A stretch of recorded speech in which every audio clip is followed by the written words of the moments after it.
We've seen these budget estimates continue to drop since this summer when we heard there was going to be another big surplus. It's just been a precipitous decline since then. Already this session, since your pre-session report, it's dropped another $85 million. How many more of these revenue estimate declines do you expect to see in the next 4 months? Well, that's a good question. Well, let me respond first that I plan on doing 4 more reports. I'm going to do one in February, one in March, and one in April.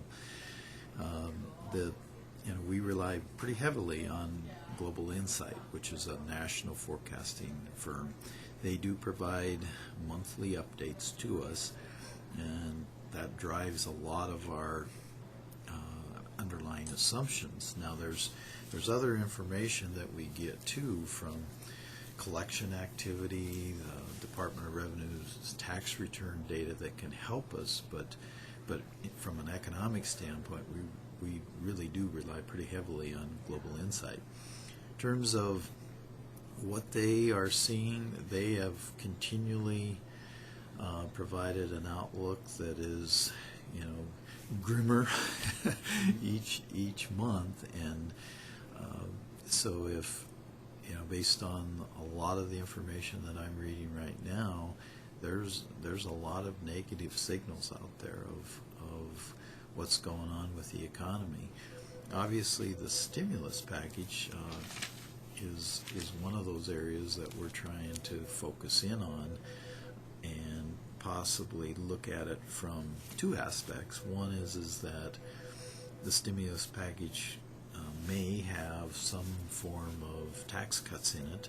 What that form actually turns out to be, is anybody's guess at this point, but that could have a positive impact on our income tax collections in particular because of the way we're tied to the federal taxes.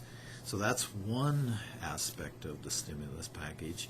But then the second aspect is if there is a large infusion of dollars into the state, what does that equate to in terms of general economic activity? How much does that improve our economy?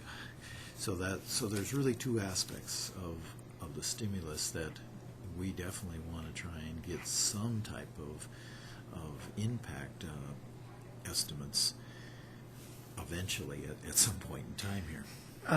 What's the challenge for legislators as they're wrestling with this budget right now and these continual declining revenues? The governor's now saying that they need to get going on this budget, and they're saying, well, we need to know what we have before we can start voting on these things. Right.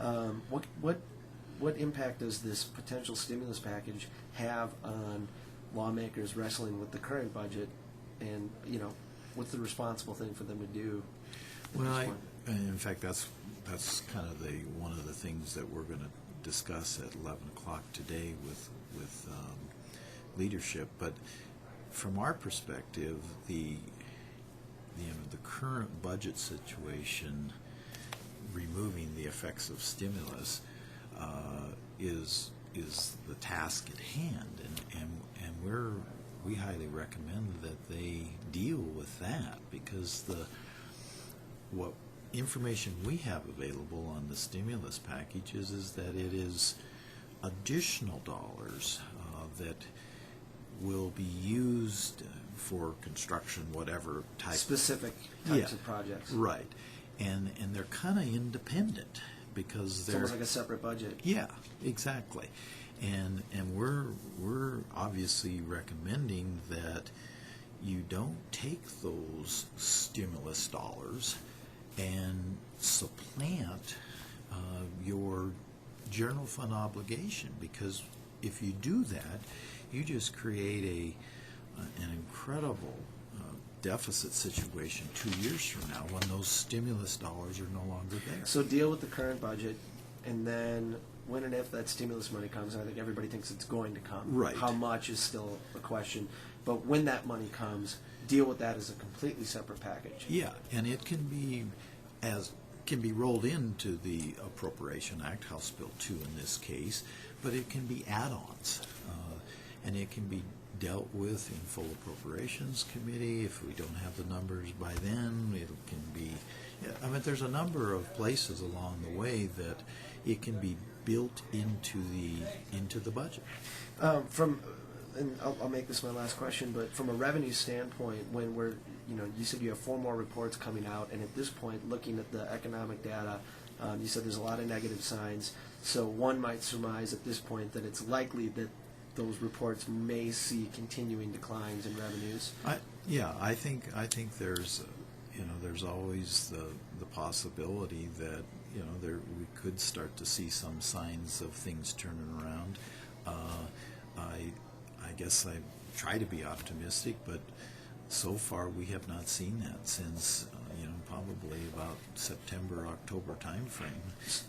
So from a budgeting perspective, when you're trying to hit that moving target and balance that budget, and you're dealing with these monthly downward revenue estimates, what is the prudent thing to do from a budgeting perspective when you've got to have that balanced budget in April?